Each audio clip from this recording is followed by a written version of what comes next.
Bonjour à tous, les ministères Notre Pain Quotidien vous proposent la méditation du jour. Prière d'une grand-mère. Lors de retrouvailles familiales, il y a longtemps, ma mère nous a fait part de paroles qu'elle avait écrites. Elle a honoré sa grand-mère, une femme que je n'avais jamais rencontrée, mais dont j'avais souvent entendu parler. Maman avait écrit qu'elle se rappelait que mamie Suzanne se levait avant l'aube pour prier sur sa maisonnée. Tout un souvenir ayant influencé la vie de ma mère, un souvenir auquel je m'accroche même encore aujourd'hui.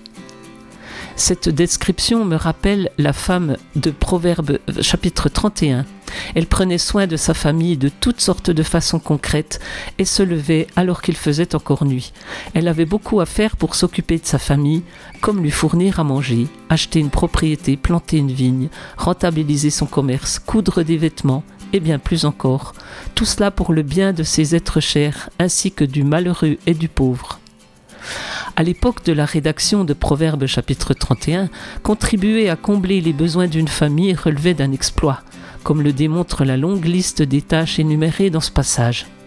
Cela était loin d'être facile aussi pour mon arrière-grand-mère qui est née au XIXe siècle, mais leurs prières murmurées tôt le matin, ainsi que celles durant toute la journée, ont gardé ces femmes concentrées et encouragées, tandis que Dieu les aidait à vivre le rappel, à prendre soin de leur famille et des autres. C'était un texte de Katara Patton. Comment gardez-vous courage au fil de vos tâches quotidiennes ? En quoi le fait de prier tôt et souvent vous aide-t-il ?